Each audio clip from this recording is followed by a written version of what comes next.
The champagne flute trembled in Simone Laurent's hand as Victoria Ashford's crimson lips curved into a predatory smile. Around them, the charity gala glittered with Manhattan's elite, oblivious to the deadly game being proposed.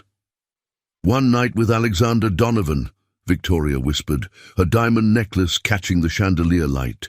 "Seduce him, make him want you, and I'll give you the promotion. Fail, and you're finished at Donovan Enterprises." Simone's dark eyes found him across the ballroom.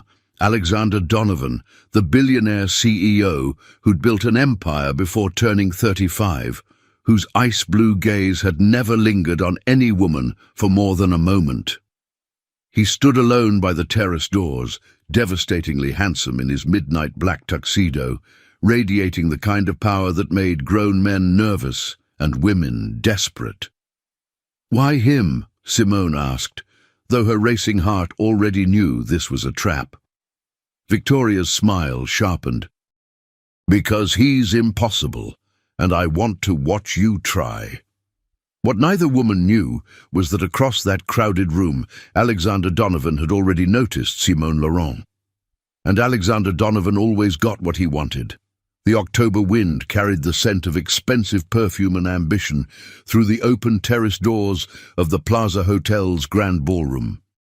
Simone Laurent stood perfectly still, her emerald silk gown catching the light like liquid fire against her deep brown skin, as Victoria Ashford's proposition echoed in her mind like a death sentence wrapped in designer packaging. 28 years old, and her entire career had led to this moment. Not the triumph she'd imagined when she'd graduated top of her class from Columbia Business School, but a degrading wager that reduced her to nothing more than bait in someone else's twisted game. "You have 48 hours to decide," Victoria continued, her voice smooth as poisoned honey. She was everything Simone had been taught to admire and everything she'd learned to fear. A senior vice president at Donovan Enterprises with the face of a magazine cover and the soul of a corporate assassin. "But let me be clear, darling. If you refuse, I'll make sure every firm on Wall Street knows you don't have what it takes to play in the big leagues." Simone's fingers tightened around her champagne flute. She'd worked too hard, sacrificed too much to let this viper destroy everything. Her mother's face flashed through her mind, Celeste Laurent, who'd cleaned office buildings at night to put Simone through private school, who'd believed her daughter would shatter every ceiling that tried to contain her. "And if I succeed?"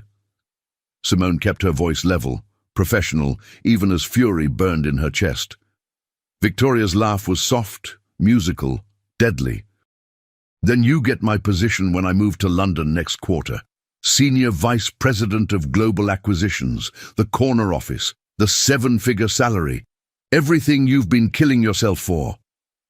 Across the ballroom, Alexander Donovan moved through the crowd like a shark through crystal-clear water, graceful, lethal, and utterly in control.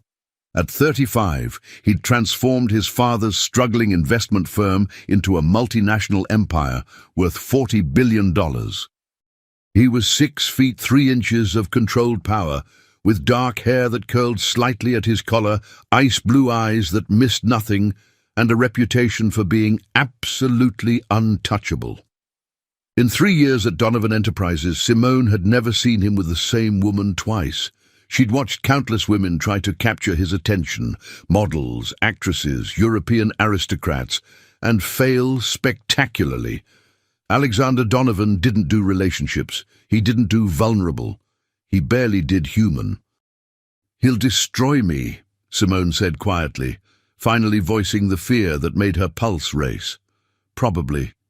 Victoria's smile was radiant. "But isn't that the thrill? Besides, you're not some simpering socialite. You're smart, ambitious, and according to office gossip, completely immune to his legendary charm. If anyone can crack that ice, it's you." The twisted logic made Simone's stomach turn. This wasn't about her abilities or her worth. It was about Victoria's entertainment and something darker, some vendetta Simone couldn't quite grasp. "Why are you really doing this?" Simone challenged, meeting Victoria's gaze with the steel her mother had forged in her. "What did he do to you?" For just a moment, something ugly flickered across Victoria's perfect face. Rage, humiliation, pain, before the mask snapped back into place. "That's none of your concern. Do we have a deal or not?" Simone looked past her, past the glittering crowd and orchestral music, past the illusion of glamour to the cold reality beneath. She thought about her studio apartment in Brooklyn, still half empty because she worked 90-hour weeks. She thought about her mother's medical bills, the ones Simone had been quietly paying since the diagnosis. She thought about every time she'd been overlooked, underestimated, or told she didn't belong in these marble corridors of power. And she thought about Alexander Donovan, the man who held her career in his perfectly manicured hands without even knowing she existed. 48 hours, Simone said, her voice carrying the weight of a decision that would change everything. "I'll give you my answer then." Victoria's triumphant smile could have lit the entire ballroom. "Wonderful. I'll be waiting." As Victoria glided away into the crowd, Simone drained her champagne in one burning swallow. Her hands had stopped shaking. Her mind had shifted into the analytical mode that had earned her reputation as one of the sharpest strategists in the firm. The mode that treated emotions as variables and people as chess pieces. If she was going to do this, she would do it on her terms. She would seduce Alexander Donovan. She would make him want her.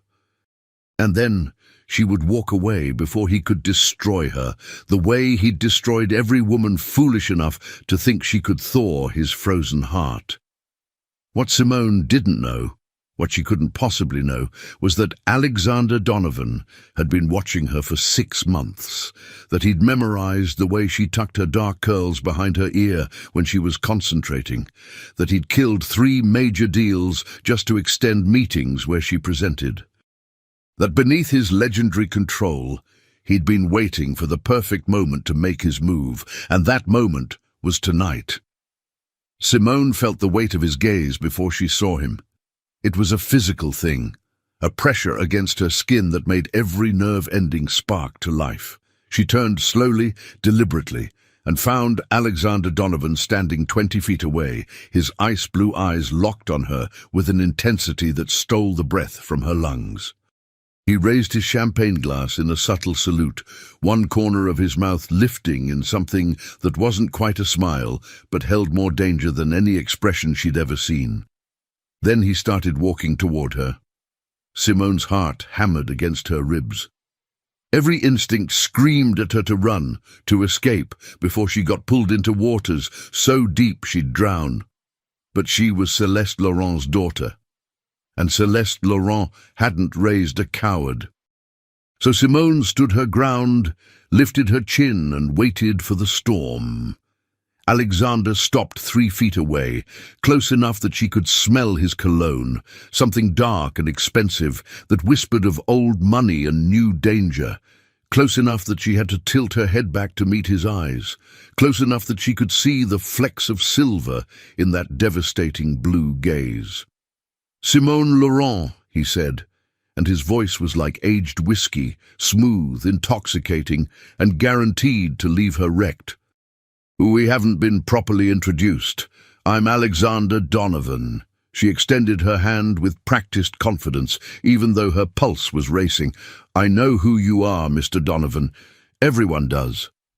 His fingers closed around hers, warm, strong, sending electricity racing up her arm. He didn't shake her hand so much as hold it, his thumb brushing across her knuckles in a gesture that was far too intimate for a first meeting.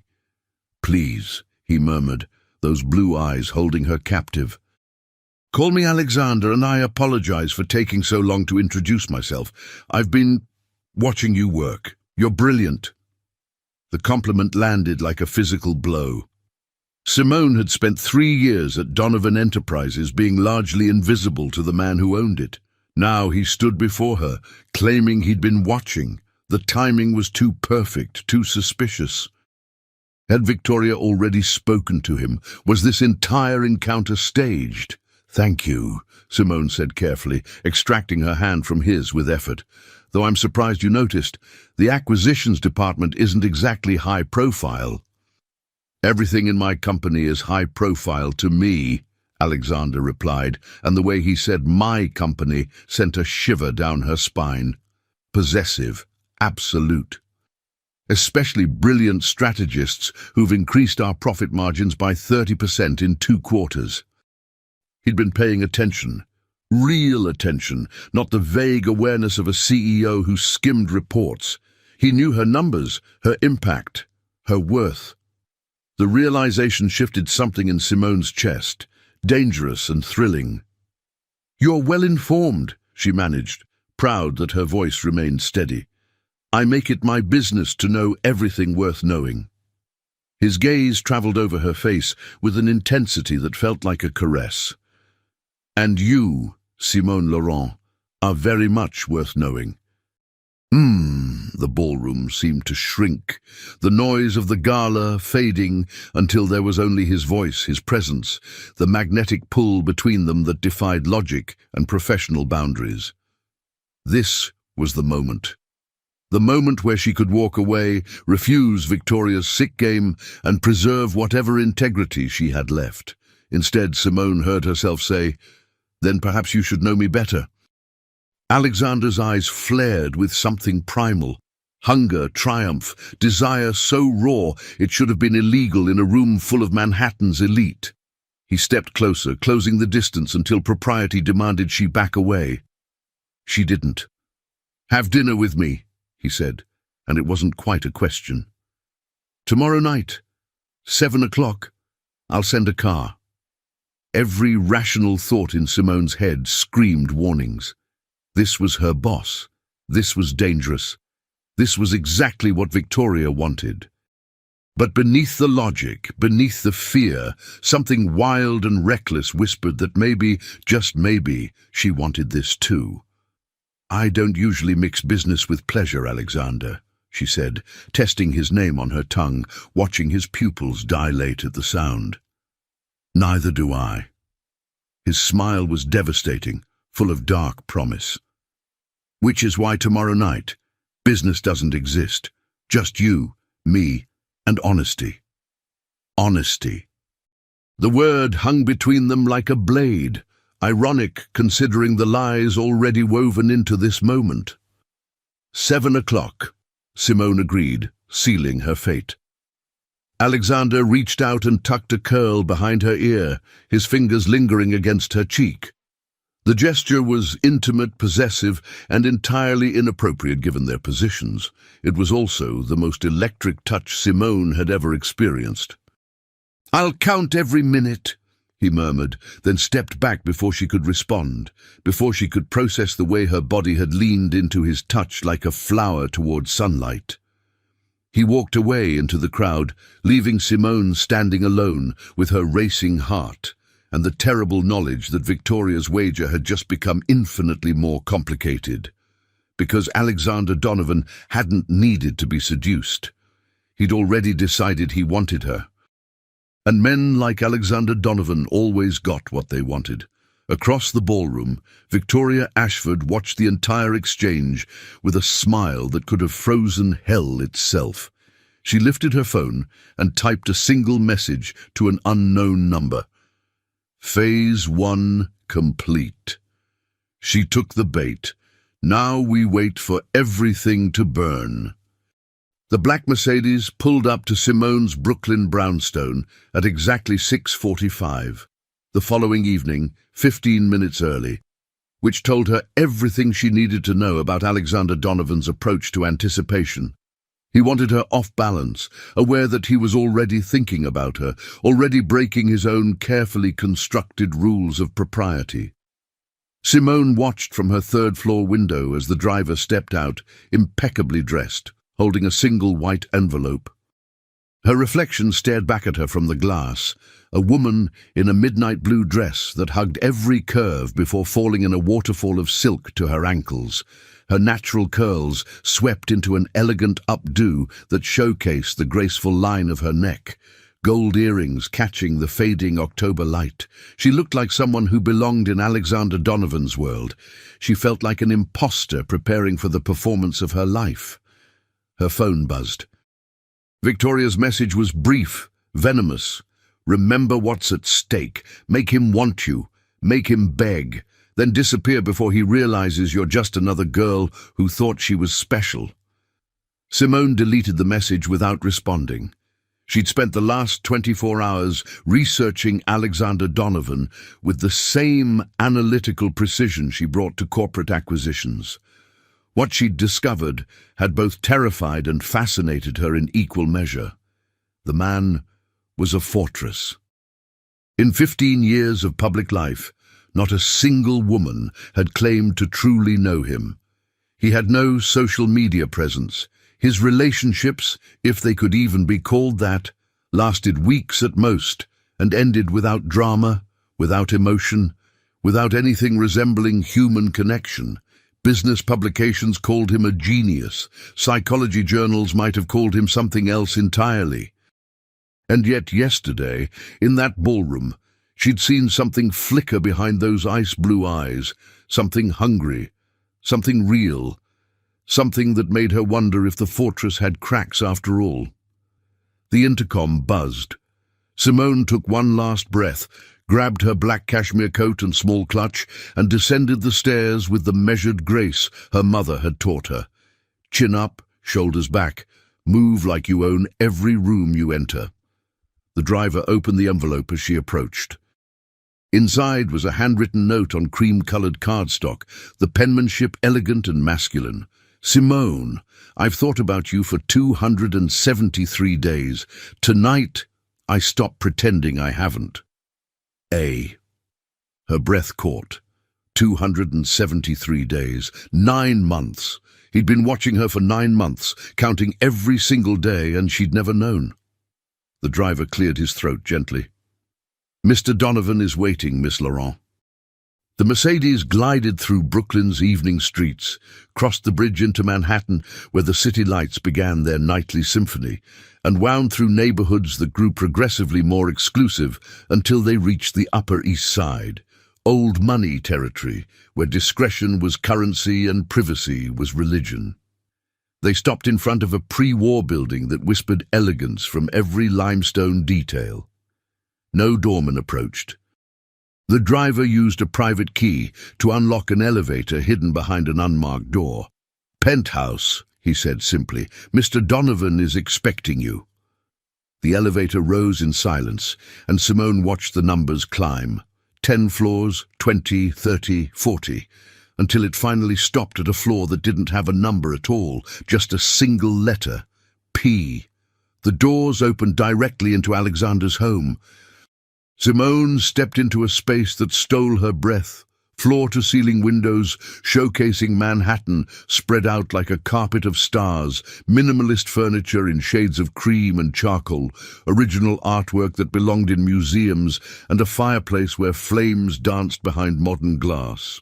The space was masculine, sophisticated, and surprisingly warm, despite its obvious wealth. Classical music played softly. Chopin, she recognized, one of the nocturnes her mother used to hum while cooking Sunday dinners. "You're early," Alexander's voice came from somewhere to her left, and Simone turned to find him emerging from what appeared to be a chef's kitchen, 2 wine glasses in hand.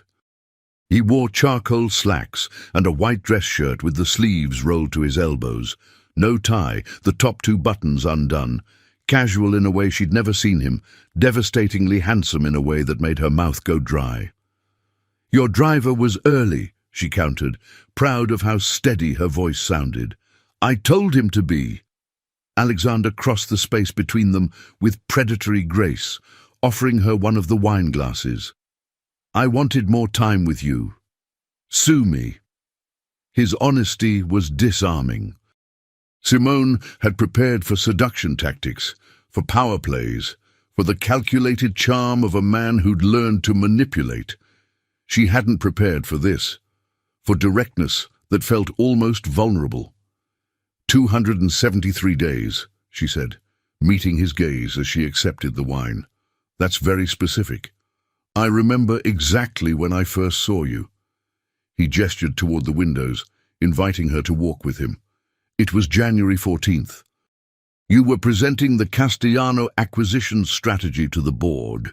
You wore a grey suit that was too conservative for someone with your fire, and you demolished every objection Martin Westbrook raised with facts so precise they could cut glass.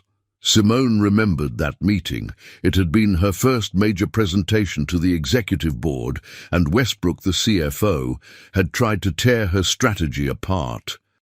She'd held her ground, defended her analysis, and ultimately won approval for a deal that had netted the company $400 million in profit. I didn't see you there, she admitted. I watched via video feed from Tokyo. Alexander's smile was slight, self-deprecating. I was supposed to be in a meeting with 7 Japanese investors worth $3 billion collectively. Instead, I found myself completely distracted by a brilliant woman in New York who didn't back down from bullies. And you've been counting days since then. The question came out more vulnerable than Simone intended. Alexander stopped at the windows, the city lights painting shadows across his angular face. I've been trying not to count them. Trying to focus on work, on the empire, on anything but the fact that I'd finally met someone who made me feel something other than ambition. He turned to face her fully, and the raw honesty in his expression nearly broke her carefully constructed defenses. Do you know how rare that is, how terrifying? This wasn't the script. This wasn't the cold, untouchable CEO she'd researched. This was a man standing before her, admitting to 9 months of longing, and every instinct Simone had cultivated told her it was too perfect, too convenient, too aligned with Victoria's twisted game. But her heart, her treacherous, foolish heart, whispered that maybe, just maybe, it was real.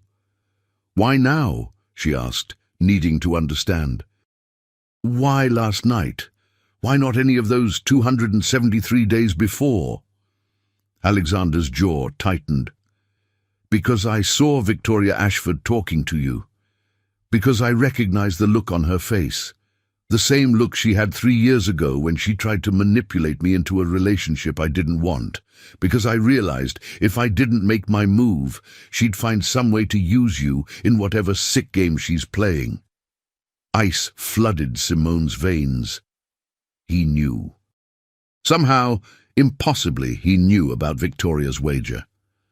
What did she offer you? Alexander's voice was soft, deadly. A promotion? Money? Threats about your career?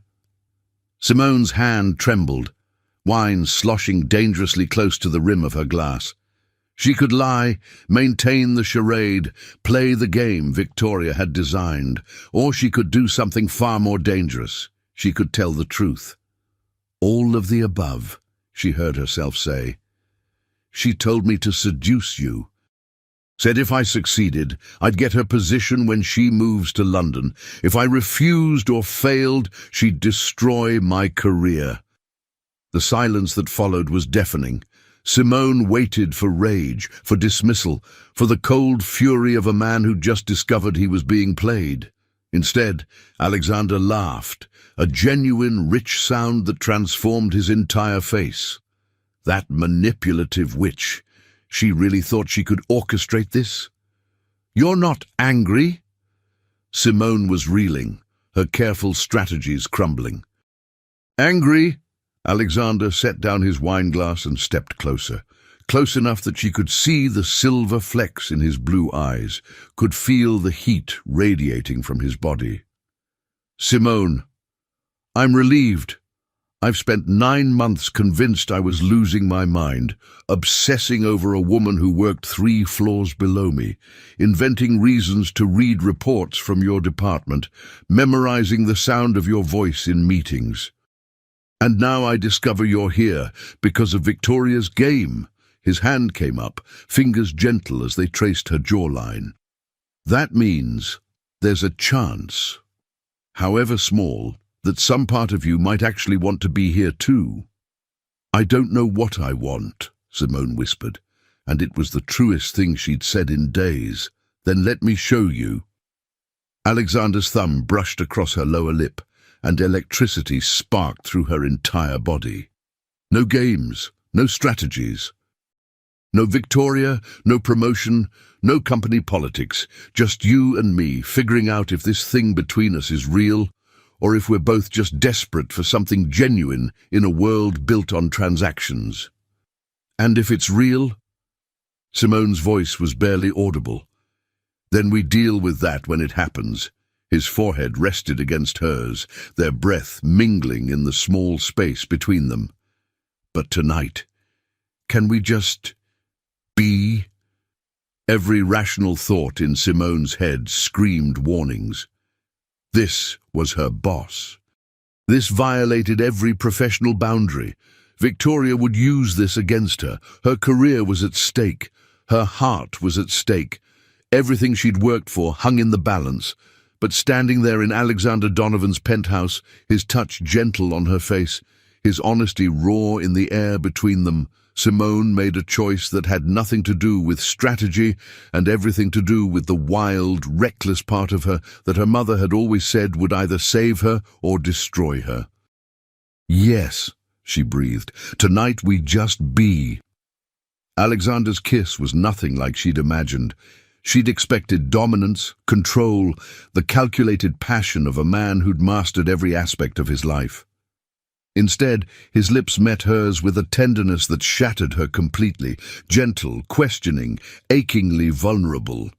He kissed her like she was precious, like he'd been waiting 9 months for this exact moment and wanted to savor every second. Simone's wine glass hit the floor, thankfully empty, as her hands found his chest, felt his heart hammering as wildly as her own. She kissed him back with all the honesty he'd asked for, all the longing she hadn't known she'd been carrying, all the reckless abandon of a woman standing on the edge of a cliff, deciding to fly. Alexander pulled back just enough to look at her, his eyes dark with desire and something deeper, something that looked almost like wonder. "Tell me to stop," he whispered. "Tell me this is crazy, that we're making a mistake, that we should be professional." "It is crazy," Simone agreed, her fingers tracing the strong line of his jaw. "We are making a mistake. We should absolutely be professional. But," his lips curved into a smile against her palm, "but I don't care." She pulled him back to her, kissing him with a fierceness that came from somewhere primal, somewhere beyond logic or caution. "Tonight, I don't care about anything except this." What followed was a symphony of sensation. Alexander's hands in her hair, releasing the pins until her curls tumbled free around her shoulders. Her fingers unbuttoning his shirt, revealing the muscled chest of a man who clearly spent his limited free time staying in devastating shape. The silk of her dress pooling at her feet as he traced every curve with reverent hands. The soft gasp that escaped her lips when he lifted her effortlessly, carrying her through the penthouse to a bedroom that overlooked the city like a kingdom at their feet. They made love with the desperation of two people who'd been starving without knowing it, who'd spent 9 months circling each other in a corporate dance and were finally allowed to be real. Alexander worshipped every inch of her brown skin, with his hands, his mouth, his words, telling her she was beautiful, brilliant, devastating, perfect.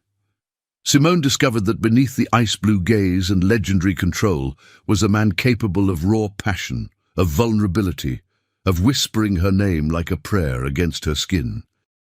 They lay tangled in Egyptian cotton sheets as Manhattan glittered outside the floor-to-ceiling windows, their breathing gradually slowing, reality hovering at the edges of their perfect bubble.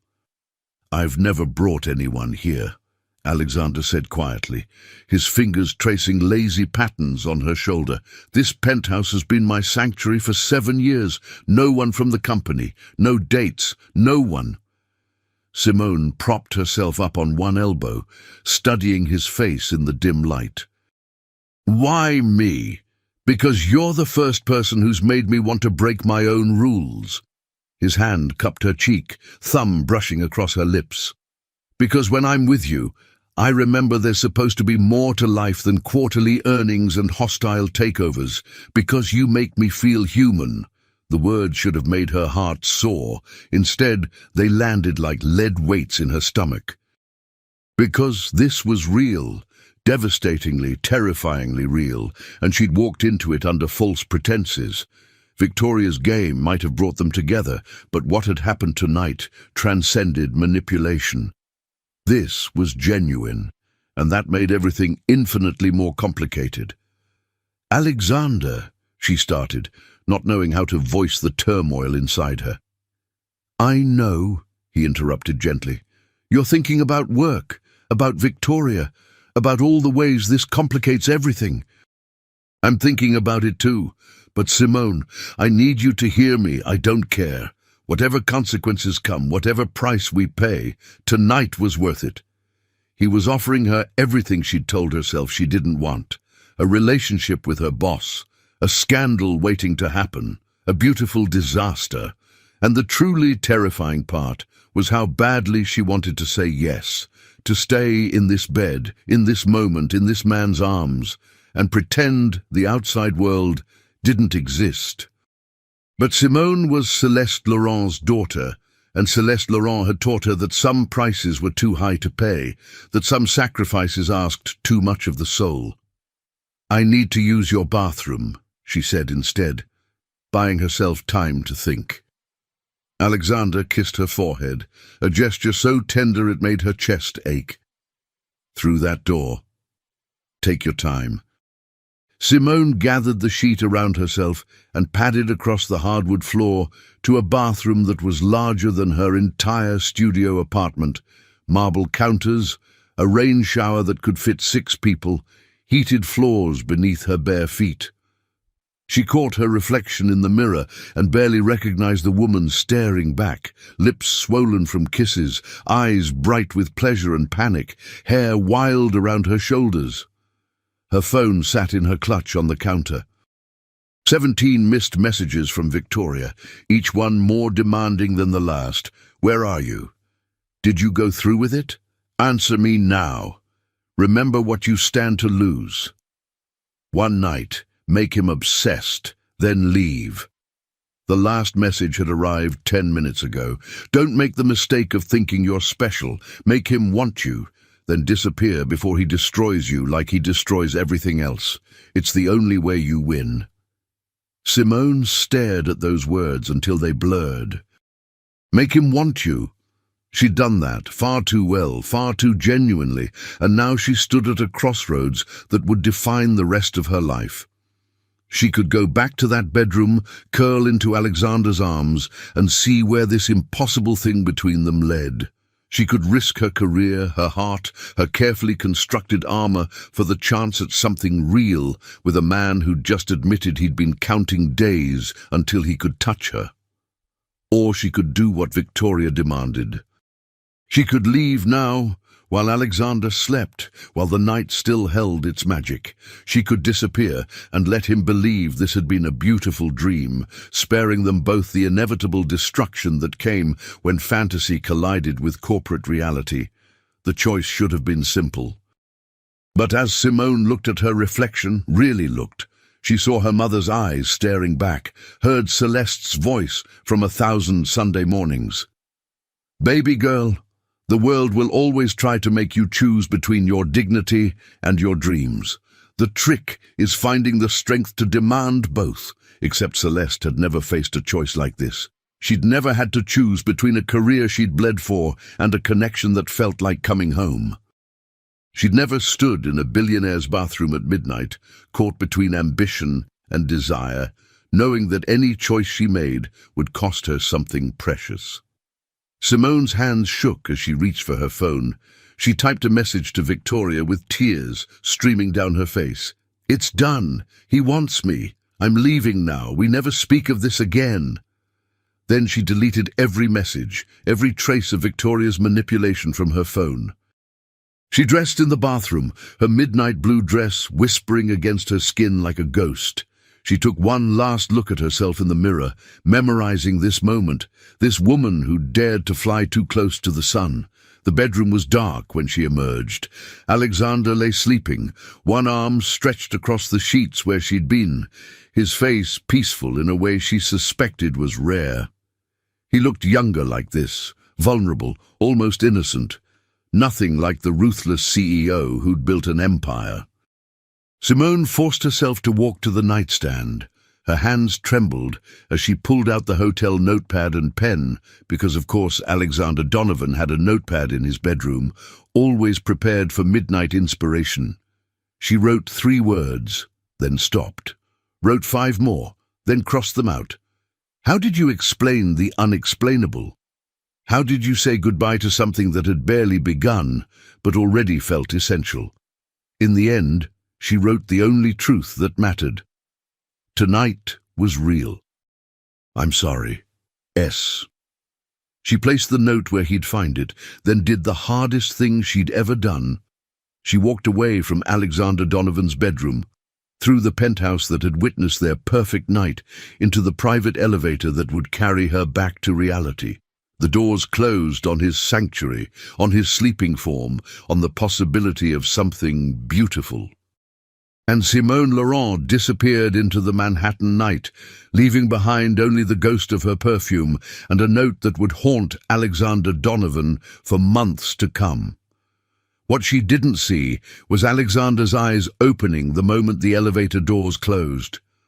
What she didn't know was that he'd been awake for the last 20 minutes, listening to her cry in the bathroom, feeling her turmoil through the walls. What she couldn't possibly know was that Alexander Donovan was many things, ruthless, brilliant, impossibly wealthy, but he was not a man who let go of something precious without a fight. As the note fluttered to the floor, Alexander reached for his phone with a smile that held no humor at all. He'd spent 9 months watching Simone Laurent from a distance. Now he would spend however long it took finding her again. And this time, he wouldn't let her run. Alexander Donovan stood in his empty penthouse at 3:17 in the morning, holding Simone's note like it was evidence in a crime he couldn't quite solve.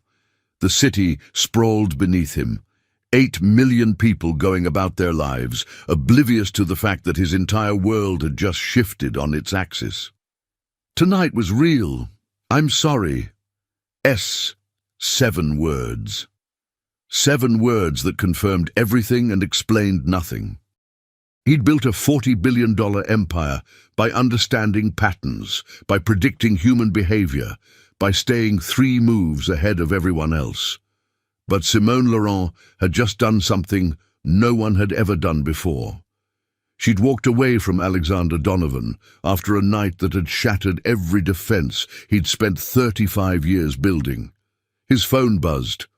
Marcus Chen, his head of security and the closest thing Alexander had to a friend, answered on the first ring despite the ungodly hour. I need everything, Alexander said without preamble, his voice carrying the cold precision that made executives tremble.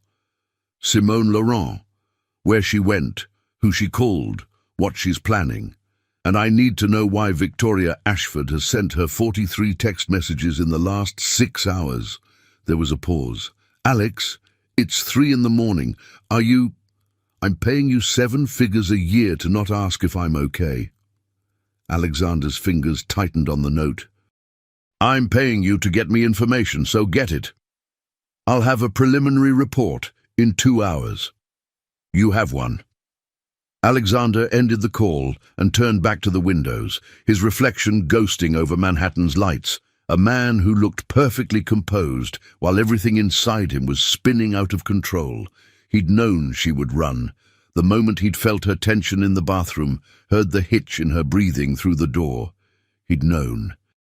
What he hadn't anticipated was how much it would gut him, how the absence of her warmth in his bed would feel like a physical wound.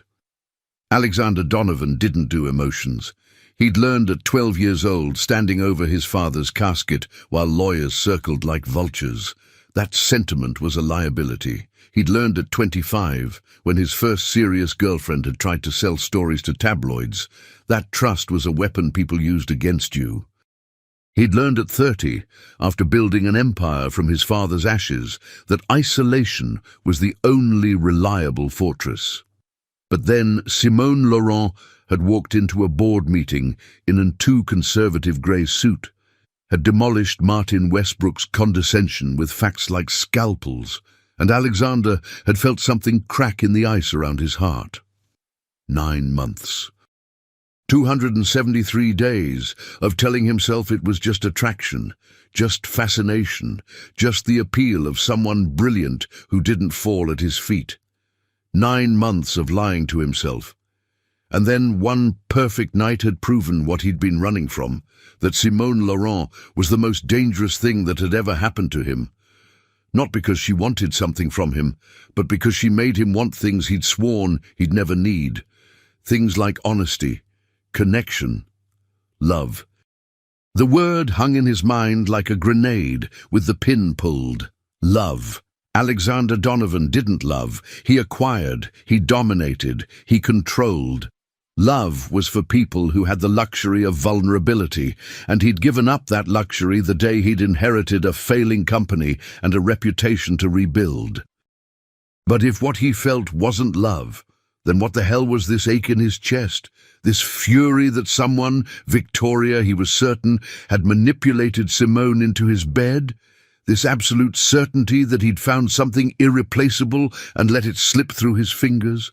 His phone buzzed again. Marcus, true to form, had needed only 47 minutes instead of an hour. "She went home," Marcus said without preamble. "Brooklyn Brownstone, 3rd-floor apartment. She's been there for 23 minutes, no visitors, no calls. But Alex, you need to hear this. Victoria Ashford met with 3 board members yesterday afternoon. Gerald Morrison, Patricia Chen, and Robert Landry." Alexander's blood went cold. Those 3 board members formed the core of a faction that had been quietly opposing his expansion into European markets. A faction that, if they gained one more vote, could actually challenge his decisions. What did they discuss? My source couldn't get audio, but Morrison left the meeting and immediately called his lawyer. Patricia Chen called her financial advisor. This wasn't social, Alex. Victoria's making moves. Alexander's mind shifted into the analytical mode that had made him a legend in the financial world. Victoria had orchestrated Simone's seduction as part of a larger game, not just petty revenge for a rejection 3 years ago, but a strategic attack designed to destabilize him. If word got out that the CEO was sleeping with a junior acquisitions analyst, especially after she'd mysteriously left his penthouse in the middle of the night, the optics would be devastating. The board members, who already questioned his judgment, would have ammunition. Victoria could paint him as distracted, compromised, emotionally unstable. And Simone would be caught in the crossfire, her reputation destroyed, her career obliterated. "Get me everything on Victoria's movements for the last 3 months, Alexander ordered. "Bank records, phone logs, meeting schedules. I want to know every move she's made. And Marcus, make it absolutely invisible. If Victoria suspects I'm investigating, she'll accelerate whatever she's planning."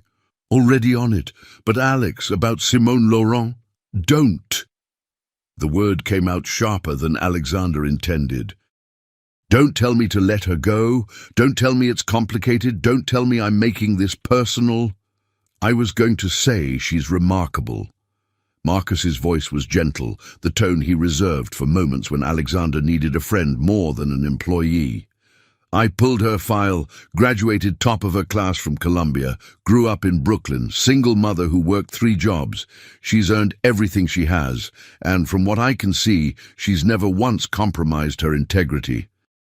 If Victoria targeted her, it's because she knew Simone would be impossible for you to resist." Alexander closed his eyes, the truth of that statement hitting him like a physical blow. Victoria hadn't chosen Simone randomly. She'd studied Alexander for 3 years since his rejection, had figured out exactly what would crack his defenses. Not a socialite looking for status, not a model seeking fame, but a brilliant, self-made woman with fire in her eyes and armor around her heart. Someone exactly like him. "I need to see her," Alexander said quietly. "Bad idea. If Victoria's watching, then she'll see exactly what I want her to see." Alexander's voice hardened into the tone that had closed billion-dollar deals. "Schedule an emergency board meeting for Monday morning. Tell them I have a major announcement regarding the European expansion. That gives me 36 hours to figure out Victoria's endgame and neutralize it." "Oh, and Simone." Alexander looked down at the note still clutched in his hand, at the elegant script that spelled out an apology he didn't want, for a decision he was going to make her explain face to face. "Simone made a choice tonight based on incomplete information and Victoria's manipulation. I'm going to give her the truth, and then I'm going to let her choose again." He paused, something dark and possessive curling through his voice. "But this time, she's going to choose me." "You sound obsessed." "I am," Alexander smiled, and there was nothing civilized about it. "I spent 9 months trying not to be. I'm done fighting it." Simone Laurent sat on her threadbare couch at 4 in the morning, still wearing her midnight blue dress, mascara streaking her cheeks, staring at her phone like it might explode. Victoria's response to her message had arrived 17 minutes ago. "Perfect. He'll be devastated, distracted, exactly where I need him. Your promotion is secured." "But Simone, don't contact him again. Don't respond if he reaches out. Don't give him any opening to pull you back in. Men like Alexander Donovan destroy women who love them. You did the smart thing." The smart thing. Simone wanted to laugh, wanted to scream, wanted to throw her phone through the window and pretend the last 12 hours hadn't happened. Instead, she sat frozen, replaying every moment of the night. Alexander's confession about counting days, his vulnerability when he'd kissed her, the way he'd whispered her name like she was something precious, the way she'd felt in his arms like all the armor she'd built could finally come down, like she'd found someone who understood the weight of ambition and loneliness in equal measure, and she'd walked away from it, from him. Because Victoria had convinced her it was the only way to win, the only way to protect herself from inevitable destruction. Except now, sitting alone in her dark apartment with the taste of Alexander still on her lips and the memory of his touch branded on her skin, Simone was starting to suspect she'd made the biggest mistake of her life. Her mother's words echoed, "The world will always try to make you choose between your dignity and your dreams. The trick is finding the strength to demand both." But what if she'd been so focused on dignity and dreams that she'd missed a third option? What if she'd been so afraid of being destroyed that she'd destroyed something beautiful before it had a chance to grow? Simone's phone buzzed with an email notification. Her breath caught when she saw the sender, Alexander Donovan, time-stamped 4:22 in the morning. Her hands shook as she opened it. "Simone, you left because you thought you were protecting yourself. I understand that. I've spent my entire adult life making the same calculation, keeping people at a distance to avoid the pain of loss.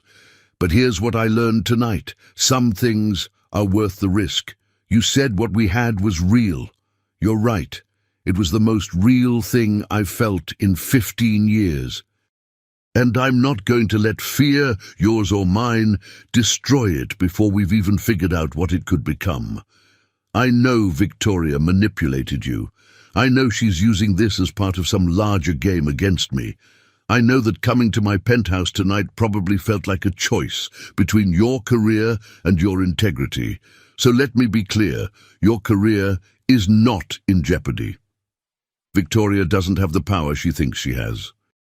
And what happened between us has nothing to do with your position at the company, and everything to do with the fact that I've been falling for you since January 14th at 9:47 in the morning. I'm not asking you to rush into anything. I'm not demanding a relationship or some grand romantic gesture. I'm asking you to give me a chance to prove that we can navigate this. The complications, the professional boundaries, the inevitable gossip, together. Meet me. Somewhere neutral, somewhere public, if that makes you feel safer. Just give me 1 hour to make my case for why walking away from each other is the worst decision either of us could make. I'll be at the Loeb Boathouse in Central Park tomorrow at noon. I'll wait as long as it takes, counting the hours until I see you again, Alexander. Simone read the email 3 times, her heart hammering harder with each pass. He knew about Victoria. He knew about the manipulation. And instead of being furious, instead of feeling used, he was asking her to give them a chance.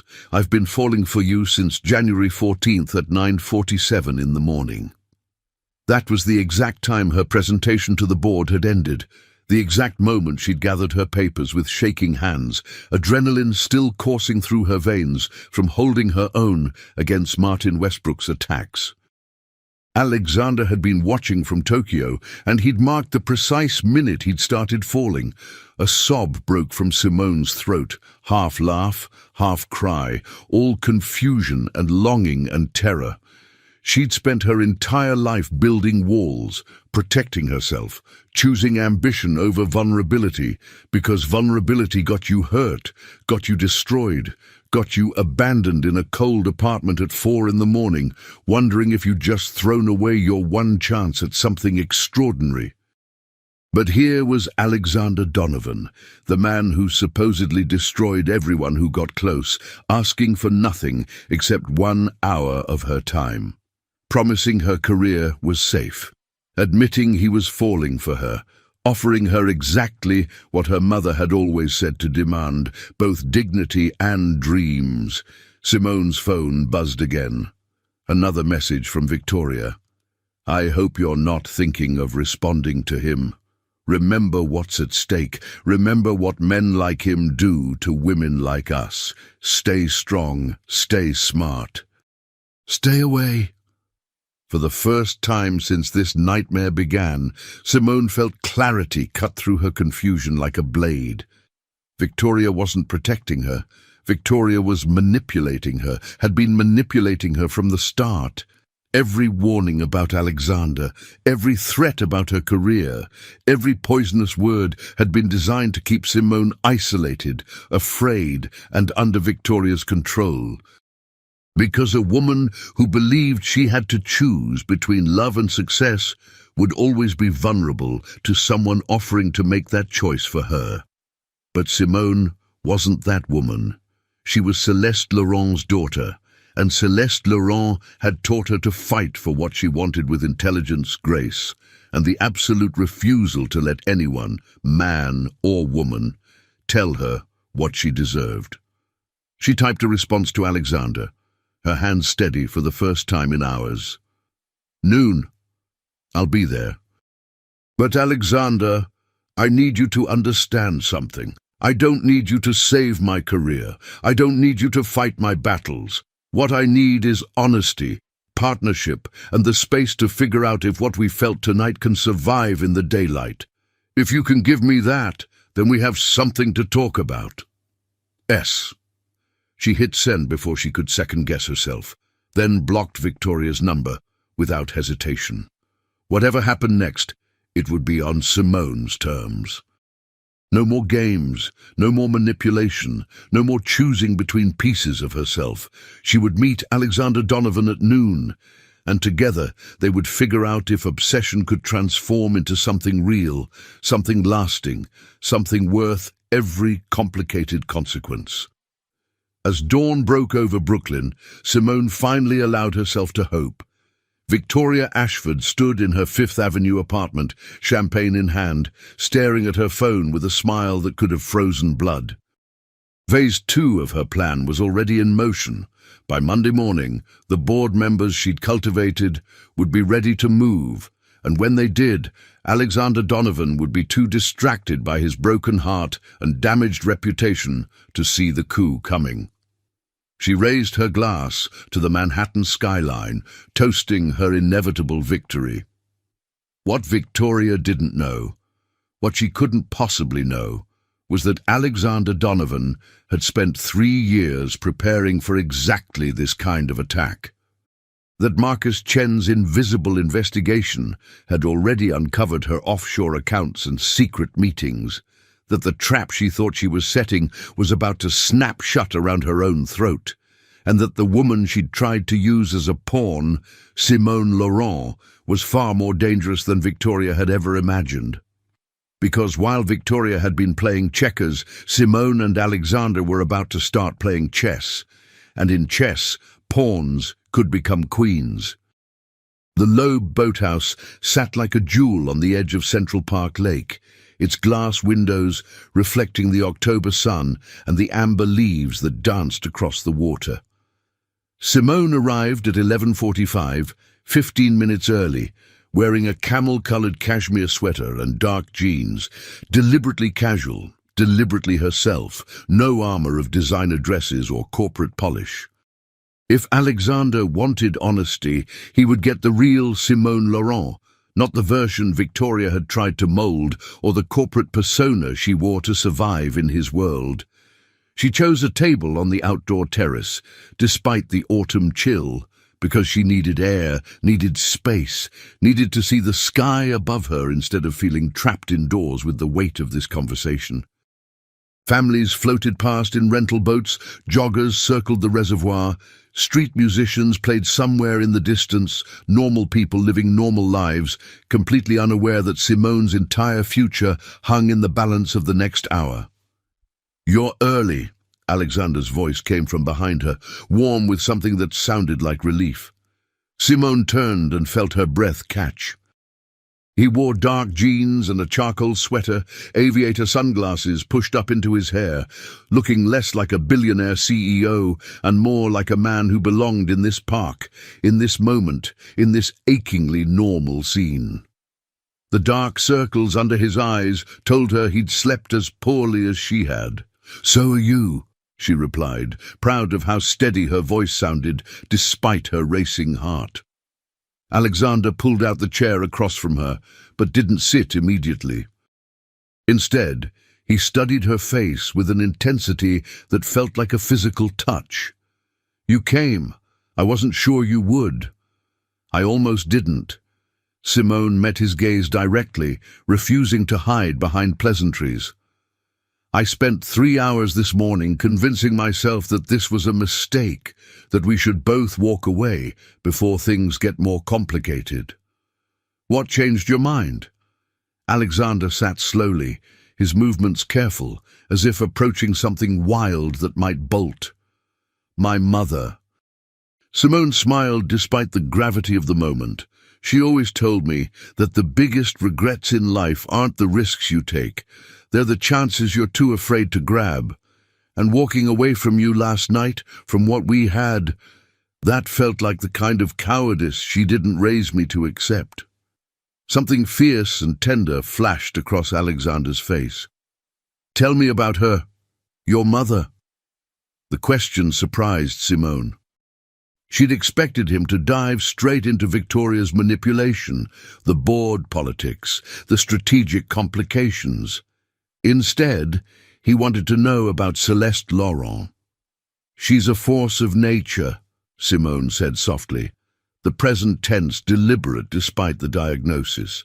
"Came to New York from Haiti with $17 and a dream, worked 3 jobs to put me through private school, never once complained, never once let me see her as anything less than invincible. She taught me that dignity isn't something given.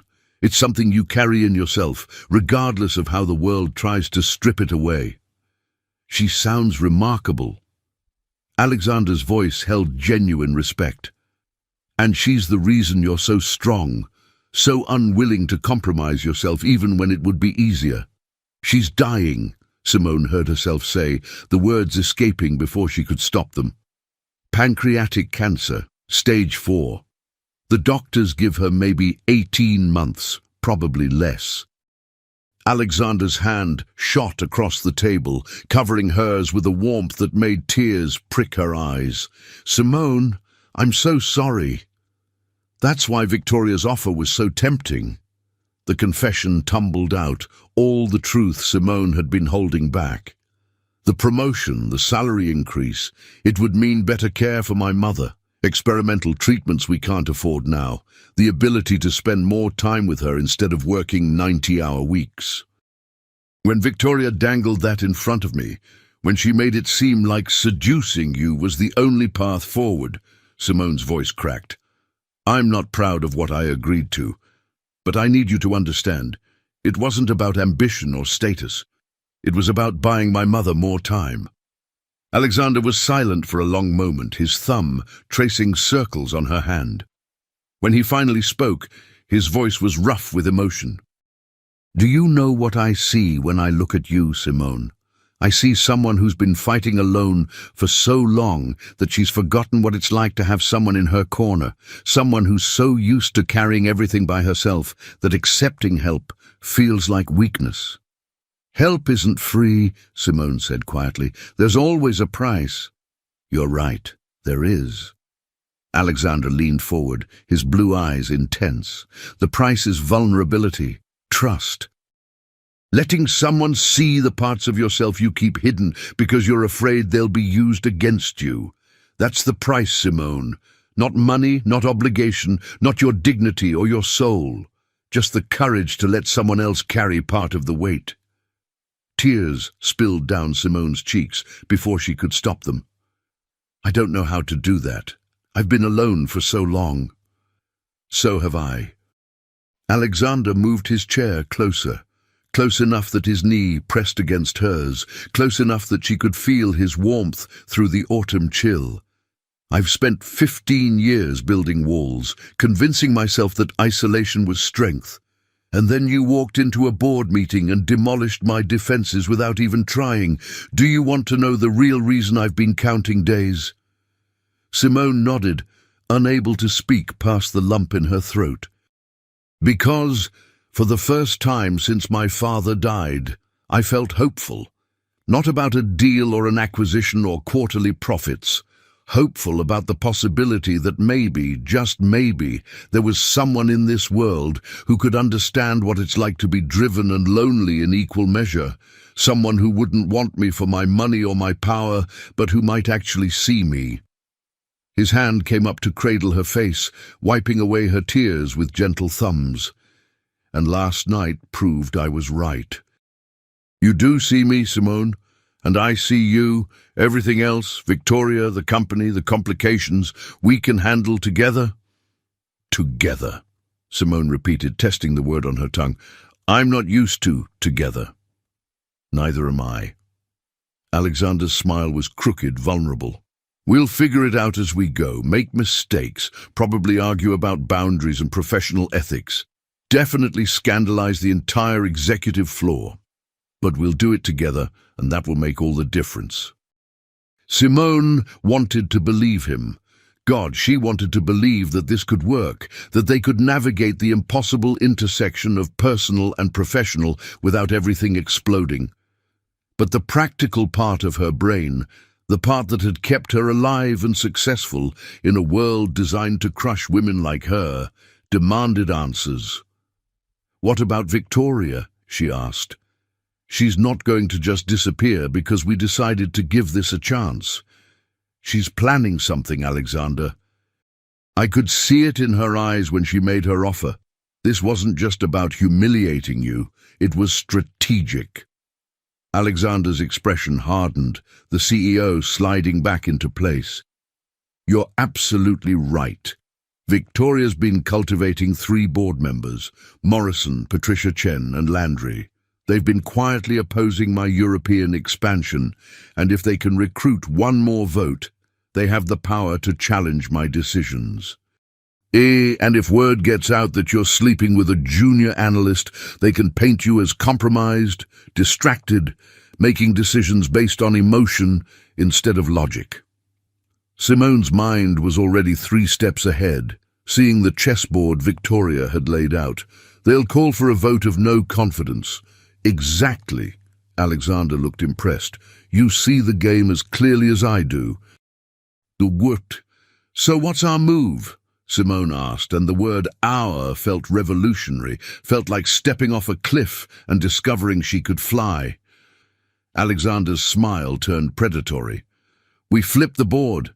Victoria thinks she's manipulating us, that she's dangled you in front of me and watched me become obsessed exactly as she planned. What she doesn't know is that I've been investigating her for the last 8 hours. Marcus Chen is very good at his job, and Victoria has been very careless with her digital footprint. What did you find?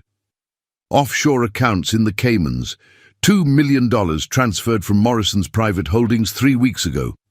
Email chains discussing my removal that reference a personal scandal that would neutralize the CEO's credibility. Alexander pulled out his phone and showed Simone a series of documents. She's been planning this for months, probably since she found out I was paying attention to you. The seduction was supposed to be her smoking gun, proof that I was making reckless personal decisions that compromised the company. Simone scrolled through the evidence, her strategic mind cataloguing every detail. This is corporate espionage, maybe even fraud, depending on how she structured those payments from Morrison. Which means I could have her arrested, fired, destroyed. Alexander took his phone back, his expression grim. But that's the nuclear option, and it would create exactly the kind of scandal and instability Victoria's counting on. The board would panic, investors would question leadership, and even if we won, we'd lose. So instead we use her own plan against her. Simone's eyes lit up as the strategy crystallized. We give her exactly what she thinks she wants. Make her believe I've destroyed you emotionally, that you're distracted and compromised. Let her bring her case to the board. Let Morrison and the others make their move. And then we reveal everything. The manipulation, the payments, the conspiracy to commit fraud and stage a corporate coup. Alexander stared at her like she'd just solved an impossible equation. You're brilliant, absolutely brilliant. They'll be so confident in their victory that they won't see the trap until it's already closed. But it means we have to maintain the illusion, Simone said slowly, the implications dawning. At work, we can't show any connection. We can't give Victoria any reason to suspect we're working together. For the next 72 hours, you have to appear devastated and distracted, and I have to appear smug and victorious. While secretly, we're 2 steps ahead of her entire operation. Alexander reached across the table and laced his fingers through hers. Can you do that? Can you pretend to be the woman who broke me when really you're the woman saving me? Simone thought about her mother, about Celeste Laurent, who'd played countless roles to survive, maid, janitor, cook, never letting anyone see how brilliant she was, because brilliance in a black immigrant woman made people uncomfortable. Celeste had taught Simone that sometimes survival meant wearing masks, but that beneath those masks, you never forgot who you really were. I can do that, Simone said firmly. But Alexander, I need you to promise me something. Anything. When this is over, when Victoria's exposed and the board is secure, we figure out what this is between us without the games, without the strategy, without any ulterior motives. Just you and me honestly trying to see if obsession can become something real. Alexander brought her hand to his lips, kissing her knuckles with a tenderness that made her heart stutter. I promise. And Simone, it's already real. What we felt last night, what I feel sitting here with you now, that's the most real thing I've experienced in 15 years. The rest is just logistics. Logistics, Simone repeated with a small laugh. Only you would reduce navigating a corporate conspiracy and an impossible relationship to logistics. I'm a CEO, everything is logistics. But his smile was warm, genuine, the smile of a man who'd found something worth protecting. Speaking of which, we need to coordinate our performance. Victoria will be watching both of us closely. For the next hour, they planned like generals preparing for battle. crafting the narrative of Alexander's heartbreak, Simone's cold ambition, the carefully choreographed encounters at the office that would sell their deception. They exchanged private phone numbers that Victoria didn't know about, set up encrypted email accounts, established signals for when they needed to communicate without being observed. To anyone watching, they looked like two people having an intense conversation over coffee. What they were actually doing was declaring war on Victoria Ashford, and everyone who'd tried to use them as pawns in a game, they were now determined to win. "I should go," Simone said finally, glancing at her watch. "If we're here too long together, someone might notice and report back to Victoria." "I know." But Alexander didn't release her hand immediately. "Simone, before you go, last night, before you left, what were you thinking?" The question was vulnerable, honest, and deserved an equally honest answer. "I was thinking that you were too good to be true," Simone admitted. "That men like you don't fall for women like me without ulterior motives. That Victoria was right, and if I stayed, you would eventually destroy me the way powerful men have been destroying women forever." She squeezed his hand.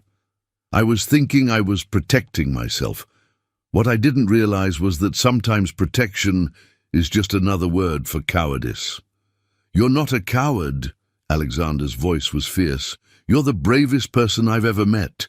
You walked away because you were scared, yes, but then you came back. You sat down at this table knowing I might hurt you, knowing this might blow up in your face, knowing that giving us a chance meant risking everything. That's not cowardice, Simone.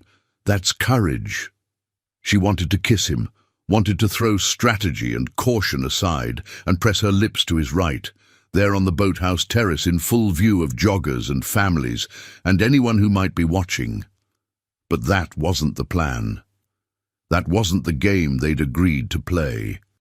So instead she stood, gathered her bag, and looked down at him with all the longing she felt blazing in her eyes. 72 hours. We can do this for 72 hours. 72 hours, Alexander agreed, standing as well. And then no more games. Just us. Just us, Simone echoed, and it sounded like a promise, like a prayer, like the most dangerous and beautiful commitment she'd ever made.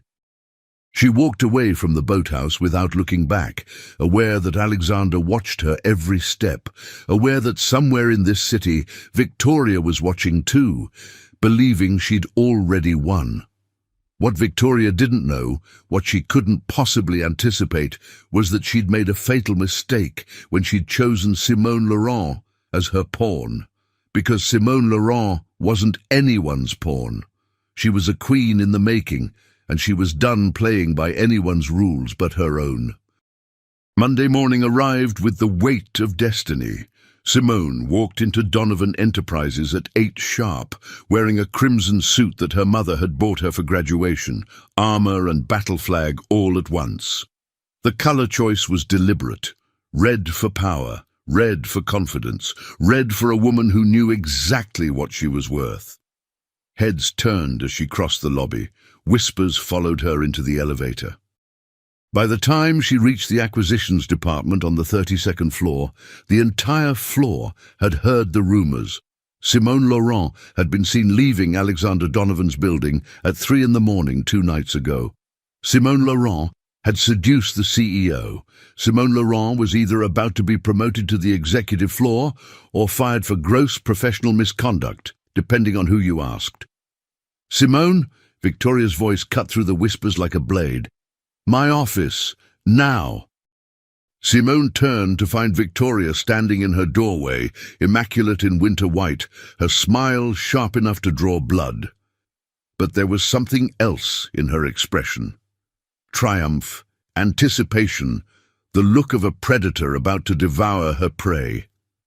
"Of course," Simone said smoothly, following Victoria into an office that reeked of expensive perfume and barely contained glee. The moment the door closed, Victoria's mask slipped. "You magnificent creature. You actually did it. You seduced him, spent the night and disappeared before dawn. I've had 3 different sources confirm that Alexander Donovan has been calling your number non-stop and getting voicemail. The man is devastated." Simone forced herself to smile, to channel the cold ambition Victoria expected. "You told me to make him obsessed. Mission accomplished." "Oh, it's better than obsessed." Victoria pulled out her phone, showing Simone a series of text messages. "Morrison, Chen and Landry are meeting with the full board at 10 this morning. They're going to present evidence of Alexander's compromised judgment.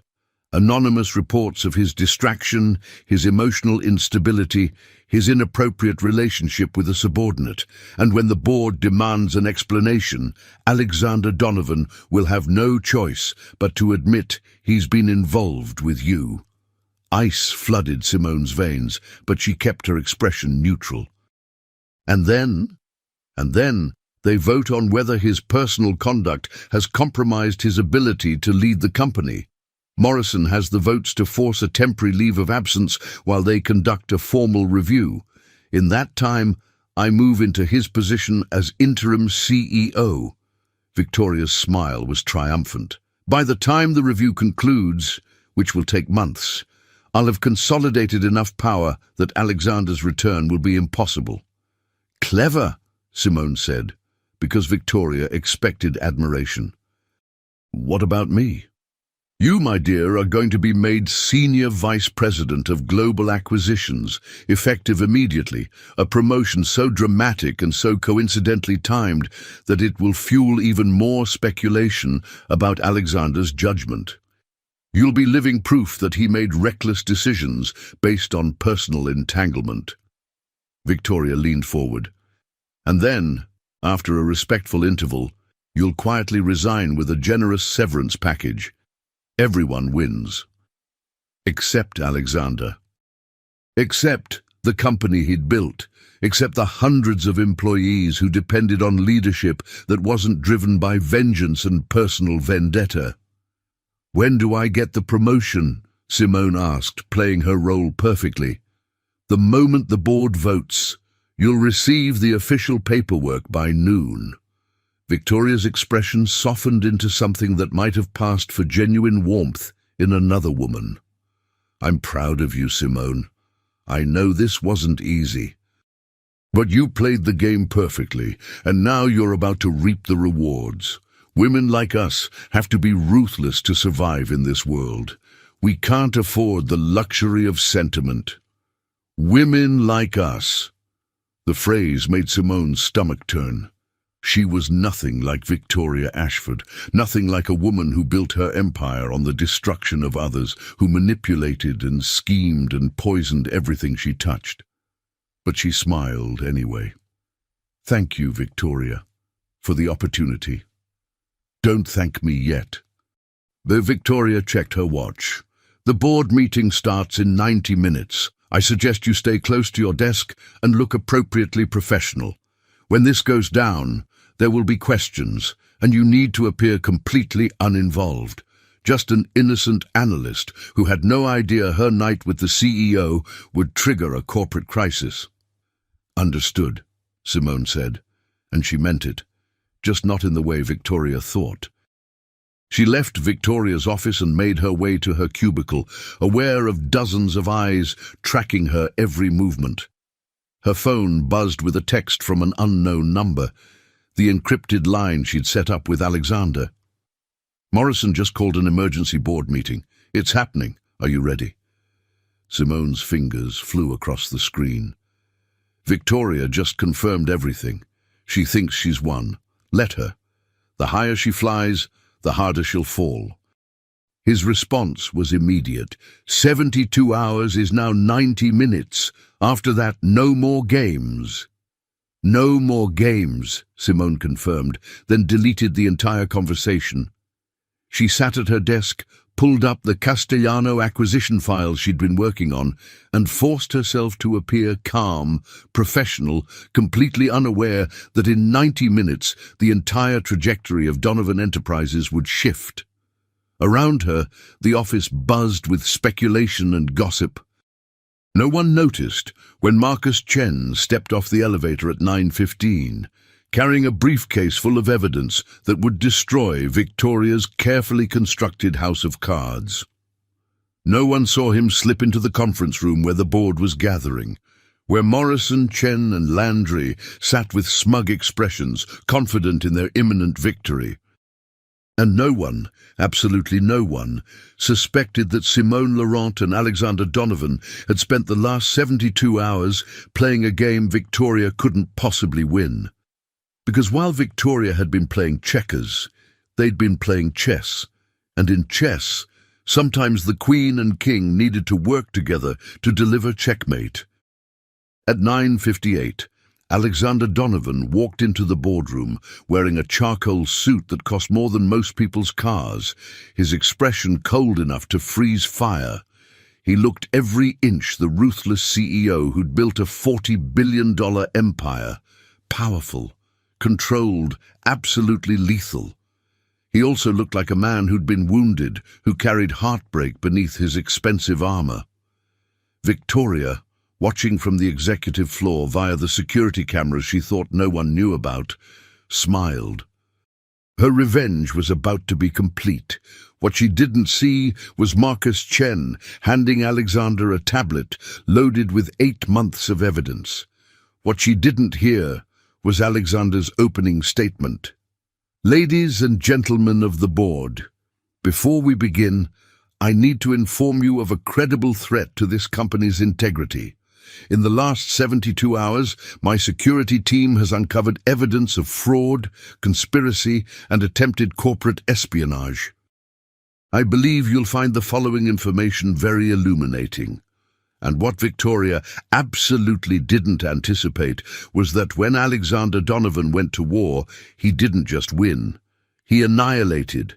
The game was about to end, and only one side would survive. The Donovan Enterprises boardroom occupied the entire 48th floor, a cathedral of glass and steel where empires were built and destroyed with equal precision.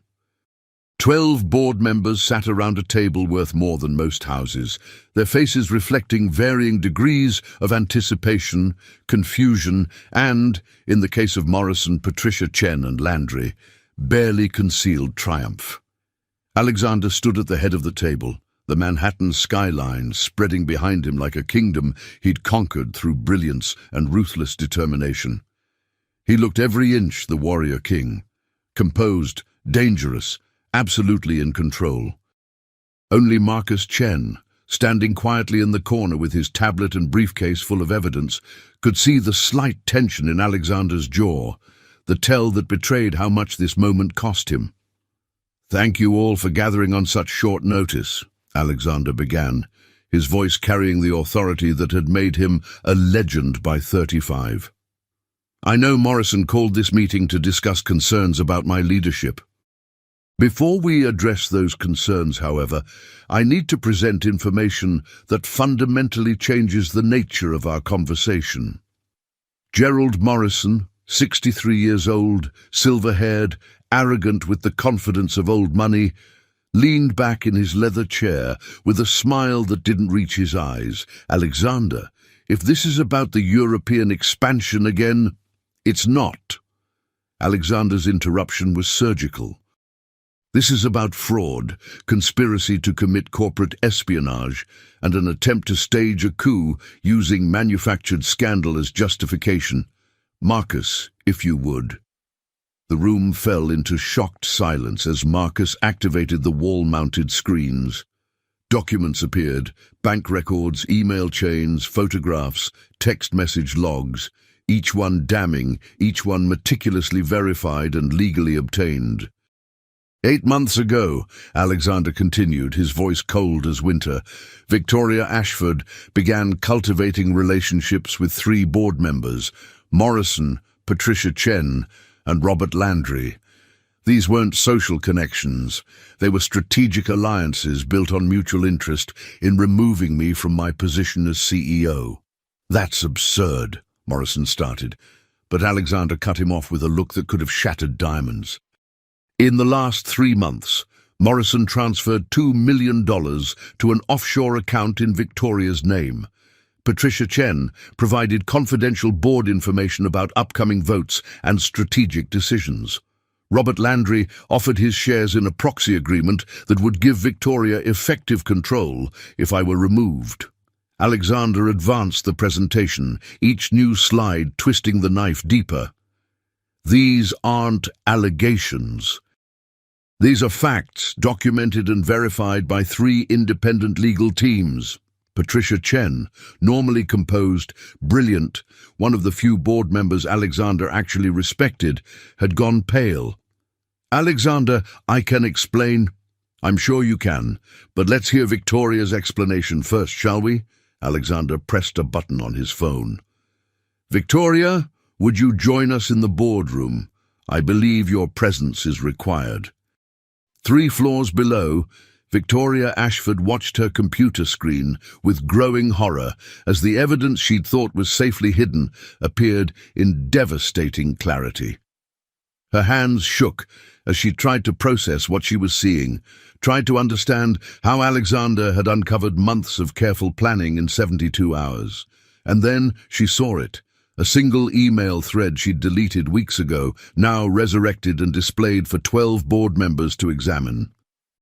An email to Morrison that read, "The Laurent girl is perfect, ambitious, attractive, desperate enough to take the bait.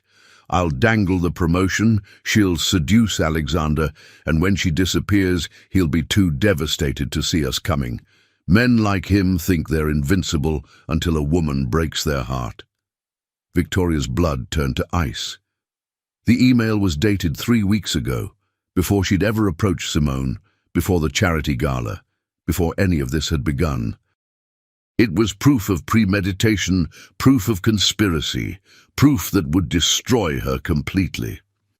"Miss Ashford," Alexander's voice came through her computer speaker, amplified through the boardroom's communication system.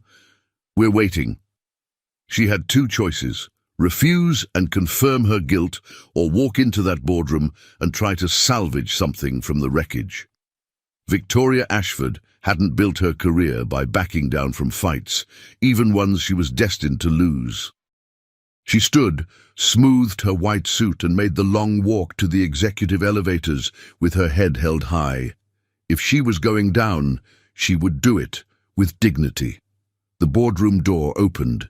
Every eye turned to Victoria as she entered, her heels clicking against marble like a countdown to execution. She took in the evidence displayed on the screens: Morrison's guilty expression, Patricia Chen's tears, Landry's furious glare at being exposed. And Alexander, standing at the head of the table like judgment incarnate. "Victoria," he said, his voice dangerously soft, "would you like to explain why you've spent 8 months attempting to orchestrate my removal through fraud, manipulation, and conspiracy?" Victoria met his gaze with the defiance of a woman who'd already lost everything. "Because you destroyed me 3 years ago, and I wanted you to know what that felt like." The confession hung in the air like a bomb. Several board members gasped.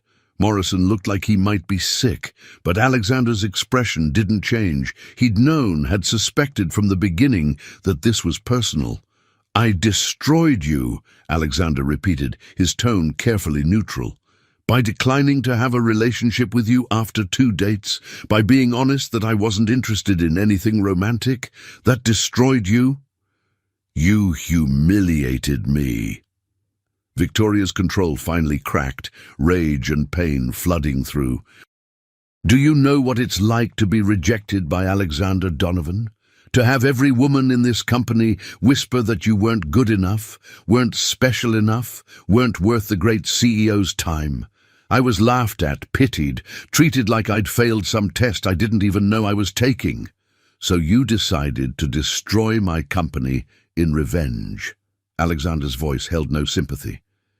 "You manipulated board members, committed fraud, and used an innocent woman as a weapon because your pride was wounded 3 years ago." "She wasn't innocent." Victoria turned her fury on Simone, who'd been summoned to the boardroom 5 minutes earlier and stood near the door. her crimson suit a splash of color against the neutral decor. She knew exactly what she was doing. She took my offer, seduced you, and walked away with a promotion and clean hands. Don't pretend she's some victim. Miss Laurent is here as a witness, Alexander interrupted, his voice cutting through Victoria's tirade. And yes, you manipulated her. You offered her a promotion in exchange for seducing me, knowing she was vulnerable because of her mother's illness.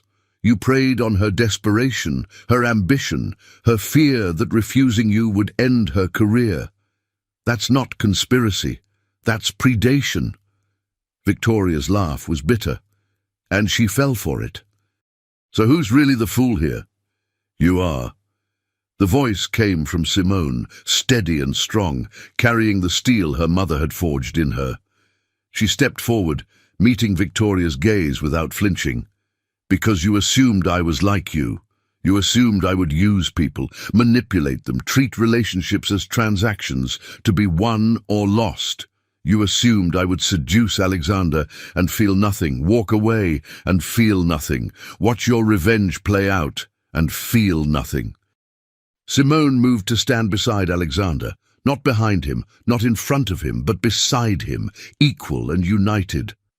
What you didn't anticipate was that Alexander and I would actually talk to each other, that we would be honest about your manipulation, that we would choose to work together instead of being your puppets. Victoria stared at them, the truth finally dawning. You played me. This whole weekend, you were playing me. We gave you exactly what you expected to see, Alexander confirmed. A devastated CEO and a cold-hearted analyst. What we actually were was two people who saw through your game and decided to beat you at it. He advanced the presentation one final time. The last slide showed a comprehensive timeline. Every meeting Victoria had held, every call she'd made, every transfer of money and information. It showed the offshore accounts, the shell companies, the careful construction of a conspiracy that would have worked brilliantly if Alexander hadn't been 10 steps ahead. The evidence has been shared with our legal team and, as of 1 hour ago, with the Securities and Exchange Commission, Alexander continued, you're facing charges of fraud, conspiracy, and corporate espionage. Morrison, Chen, and Landry will face separate charges related to their participation in this scheme. All 4 of you are terminated effective immediately, and your shares will be sold to cover the legal damages you've caused this company. You can't do this, Morrison sputtered, finally finding his voice. I'll fight this in court. You'll lose.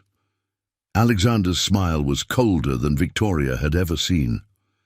I have 3 independent legal teams who verified every piece of evidence. I have testimony from Simone about your attempted manipulation. I have bank records, email chains, and recordings of conversations you thought were private. You conspired to commit fraud against a publicly traded company. That's not a civil matter, Morrison. That's federal. The remaining board members sat in stunned silence, processing the fact that they'd just witnessed the systematic destruction of 4 colleagues in less than 30 minutes. It was brutal, efficient, and absolutely necessary. Alexander was sending a message that attempts to undermine his leadership would be met with overwhelming force. Security will escort you out, Alexander said, his tone suggesting the matter was closed. You have 1 hour to clear your offices under supervision. Any attempt to remove company property or destroy evidence will result in immediate arrest. Are we clear? Victoria looked at Alexander, then at Simone, then at the evidence of her own downfall displayed across 6 screens. She'd spent 8 months planning this revenge, had been so certain of victory, had never imagined that the pawn she'd chosen would become the queen who destroyed her. I hope she's worth it, Victoria said finally, her voice hollow. I hope she's worth destroying your reputation for. My reputation? Alexander's laugh held no humor. Victoria, My reputation is built on brilliance, ruthlessness, and the absolute refusal to let anyone threaten what I've built. If anything, exposing your conspiracy has enhanced my reputation. The business journals will call this a masterclass in corporate defense." He moved closer, his voice dropping to a whisper only Victoria could hear. "But you're right about one thing. Simone is worth it. She's worth more than this company, more than any reputation, more than the empire I've spent 15 years building. You thought you could use her to destroy me. What you actually did was introduce me to the only person I've ever met who makes me want to be more than just a CEO who wins. So thank you, Victoria. Your revenge gave me the greatest gift of my life." Victoria's face crumpled. In that moment, she looked less like a corporate villain and more like a woman who'd let bitterness poison her until there was nothing left but the desire to hurt someone who'd never actually wronged her. Security arrived, and Victoria Ashford was escorted from the boardroom of Donovan Enterprises for the last time, her white suit and her carefully constructed empire both in ruins. Morrison, Patricia Chen, and Robert Landry followed, their faces reflecting shock, betrayal, and the dawning realization that their careers were over, their reputations destroyed, their freedom potentially forfeit depending on how aggressively the SEC pursued charges. When the door closed behind them, the remaining board members erupted into chaos, questions, concerns, demands for explanation. Alexander handled each one with the precision that had made him a legend, walking them through the evidence, the legal protections in place, the strategy for managing the inevitable media attention. Through it all, Simone stood beside him, silent but present, a reminder of what this had all been about. Finally, after 90 minutes of intense discussion, the board voted unanimously to support Alexander's actions and to begin the process of replacing the 4 departed members with candidates who understood that loyalty to the company meant loyalty to its leader. "This meeting is adjourned," Alexander said, exhaustion finally creeping into his voice. "I'll have detailed reports delivered to each of you by close of business. Thank you for your support." The board members filed out, leaving Alexander and Simone alone in the glass cathedral where they'd just won a war. The silence was deafening. "Is it really over?" Simone asked finally, her voice small in the vast space. "The conspiracy is over. Victoria's career is over. The legal battles will take months, but yes, it's over." Alexander turned to face her fully, and the mask of the ruthless CEO finally cracked. "Simone, I need you to know, when I told Victoria you were worth more than my reputation, I meant it. If this had gone differently, if exposing her had meant sacrificing the company, I would have done it anyway to protect you." "Don't say that." Simone's eyes filled with tears. "Your company is your legacy, your father's legacy. You can't throw that away for the woman I love." Alexander closed the distance between them, his hands framing her face with infinite gentleness. "Simone, I've spent 15 years building an empire because I had nothing else to build. No relationships, no connections, no one who mattered more than the next acquisition. And then you walked into a board meeting and changed everything. You made me want more than just success. You made me want a life." "I'm scared," Simone whispered, the truth finally escaping. "I'm terrified that this is too good to be real, that you'll wake up tomorrow and realize I'm not worth all this complexity, that—" Alexander kissed her, cutting off her fears with the tenderness that had devastated her that first perfect night. He kissed her like she was precious, like she was the answer to questions he'd been asking his entire life, like she was finally home. When they broke apart, both of them breathless, Alexander rested his forehead against hers. "I've been counting days for 9 months. I've been obsessed with you for 273 days, and I will be obsessed with you for the rest of my life if you'll let me. No more games, no more strategy. No more pretending. Just us, figuring out how to build something real in a world that doesn't make it easy.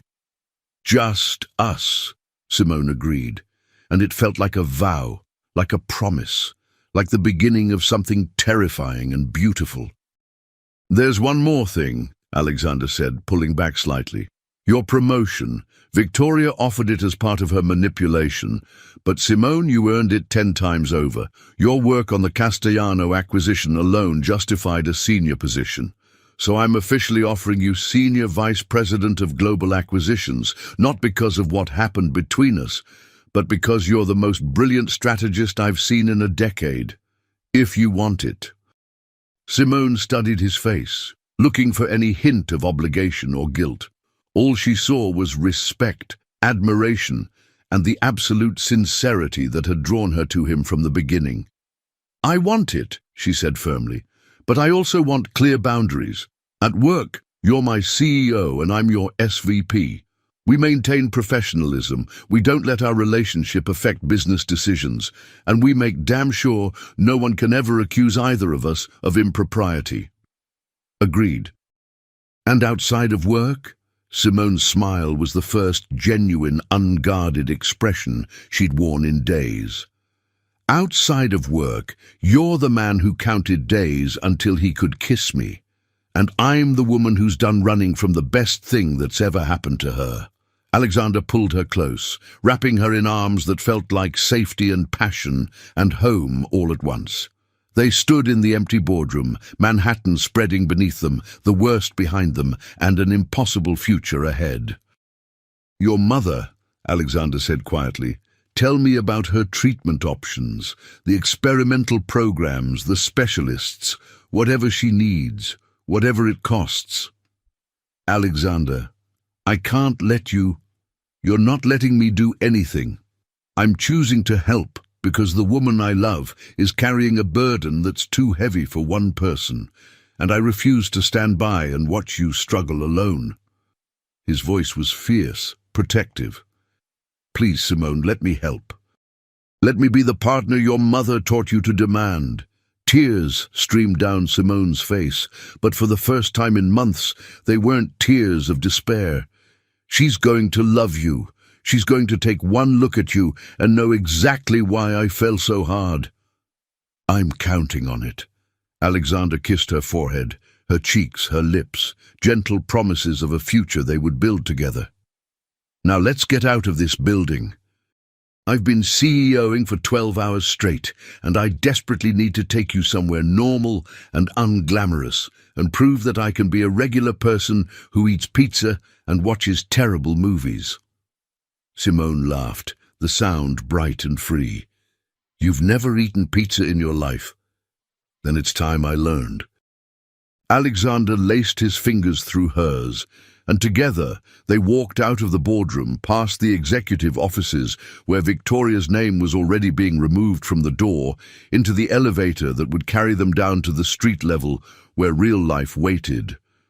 They emerged onto Madison Avenue in the late afternoon sun, and for the first time since this impossible journey began, they were just Alexander and Simone, not CEO and analyst, not players in Victoria's game, but two people who'd found each other in the chaos and decided to hold on. "Where are we going?" Simone asked as Alexander hailed a cab, an actual yellow cab, not the Mercedes with a driver. "Brooklyn," Alexander said, pulling her close as the cab pulled up. "To your favorite pizza place, wherever that is. And then we're going to visit your mother, and I'm going to ask her permission to date her daughter properly. No more secret meetings, no more strategy, just honest courtship."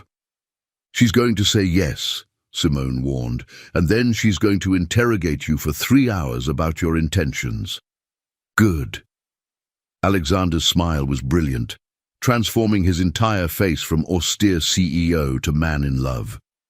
"I have very detailed intentions, and I'm looking forward to sharing every single one."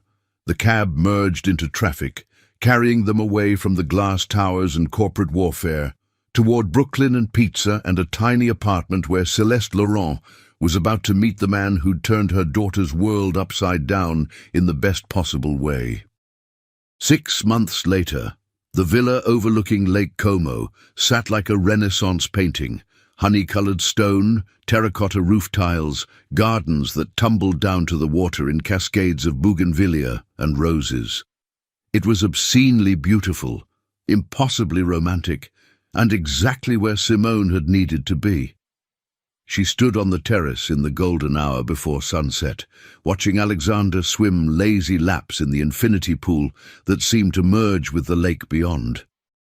6 months had transformed them both, not into different people, but into truer versions of themselves. Simone was now Senior Vice President of Global Acquisitions at Donovan Enterprises, overseeing a team of 40 and closing deals that made headlines. She was also Alexander's partner in every sense, in business, in life, in the quiet moments when they'd shed their armor and remembered how to be simply human together. Her phone buzzed. A message from her mother, who was responding remarkably well to the experimental treatment Alexander had quietly arranged. "Baby girl, when are you going to marry that man? He's been in love with you since the moment we met, and I didn't raise a fool." Simone smiled, typing back, "He hasn't asked yet." "Then maybe you should ask him. It's 2025, for heaven's sake. Women propose now." The response made Simone laugh out loud, the sound carrying across the terrace and drawing Alexander's attention. He hauled himself out of the pool, water streaming down a body that still made her breath catch, and walked toward her with the predatory grace she'd first noticed at that charity gala a lifetime ago. "What's funny?" he asked, wrapping her in wet arms despite her protests. "My mother thinks I should propose to you." Alexander went very still. "Do you want to?" Simone turned in his arms, meeting those ice-blue eyes that had haunted her dreams for months before she'd ever kissed him. "Do you want me to?" "I want a lot of things." Alexander's hands traced the curve of her spine, his touch reverent. "I want to wake up next to you every morning for the rest of my life. I want to build an empire together. Not just a business empire, but a life that matters beyond quarterly profits. I want to give your mother grandchildren she can spoil, and I want to argue with you about work strategies and vacation destinations, and what to have for dinner." He paused, vulnerability flickering across his face. "Mostly I want you to know that you're the first person I ever counted days for, and you'll be the last. 273 days until I kissed you, and then every single day after that has been a gift I never expected to receive." "Is that a yes?" Simone's voice wavered with emotion. "That's an I've been carrying a ring in my suitcase for 3 weeks waiting for the perfect moment, but if you want to beat me to it, I'm absolutely going to say yes." Alexander's smile was brilliant. "Though I should warn you, I've planned an extremely elaborate proposal involving this villa, a private concert, and approximately 7 courses of Italian food." "Screw the elaborate proposal." Simone pulled back, took both of his hands in hers, and looked at the man who'd spent 9 months falling for her from afar before one perfect night changed everything. "Alexander Donovan, I love you. I love your brilliance and your vulnerability, your ruthlessness in business and your tenderness with me. I love that you counted days, that you fought for us when I was too scared to fight for myself, that you see me, really see me, and don't try to change a single thing." Her voice grew stronger, more certain. "So yes, I want to wake up next to you every morning. I want to build that empire with you. I want to give my mother those grandchildren and argue about everything from mergers to dinner menus. And I want to do it as your wife, your partner, your equal in every possible way. Will you marry me?" Alexander's answer was a kiss that stole her breath and gave it back transformed, desperate and tender, claiming and surrendering, the kiss of a man who'd finally found his home in another person. When they broke apart, both of them laughing and crying, Alexander pulled a small velvet box from where he'd apparently hidden it in his swim trunks. Inside was a ring that made Simone gasp, a flawless diamond surrounded by sapphires, elegant and unique, exactly like the woman it was meant for. "I was going to give you this tomorrow night," Alexander said, sliding it onto her finger with hands that trembled slightly. "After the concert and the elaborate dinner, but this is better. This is perfect. This is us, unexpected, unconventional, and absolutely right." Simone stared at the ring on her hand, at the man who'd put it there, at the Italian sunset painting the sky in shades of gold and rose. 6 months ago, she'd stood in his penthouse at midnight, terrified and running. Now she stood on a terrace in Lake Como, running toward instead of away, choosing courage over fear, love over safety. "My mother is going to be insufferable," Simone said, pulling out her phone to take a picture of the ring. "She's going to claim she knew all along." "And she did know." Alexander laughed, pulling Simone against him as the sun melted into the lake. "She told me at our second dinner that I was going to marry you, and that if I hurt you, she'd find a way to destroy me that no amount of money or power could prevent. I believed her." "Smart man." "The smartest thing I ever did was notice you on January 14th at 9:47 in the morning. The second smartest was counting every day until I could tell you." Alexander turned her to face the sunset, his arms wrapped around her waist, his chin resting on her shoulder. "And the third smartest was realizing that obsession doesn't have to be dangerous. Sometimes it's just love that hasn't learned to be gentle yet." They stood together as the sun disappeared and stars began to emerge, two people who'd found each other through manipulation and conspiracy, through strategy and courage, through the willingness to risk everything for something real. In New York, Victoria Ashford was beginning her second month of a federal prison sentence, her empire reduced to ashes and legal fees. In Brooklyn, Celeste Laurent was planning her daughter's wedding with the joy of a woman who'd fought death long enough to see her baby girl find happiness.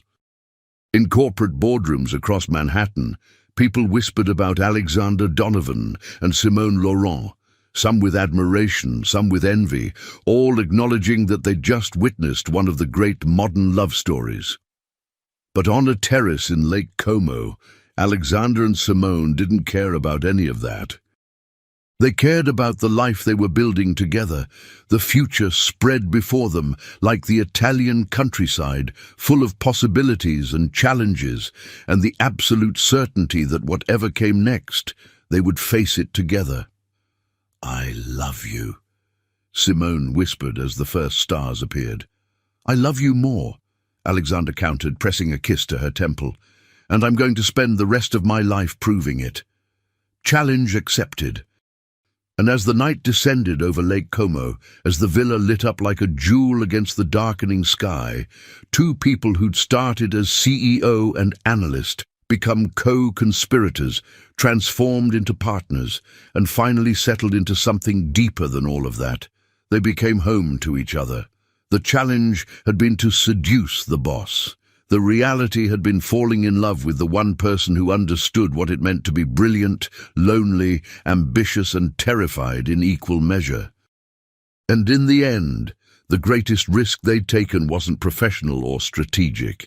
It was choosing love when isolation would have been easier. It was choosing vulnerability when armor would have been safer.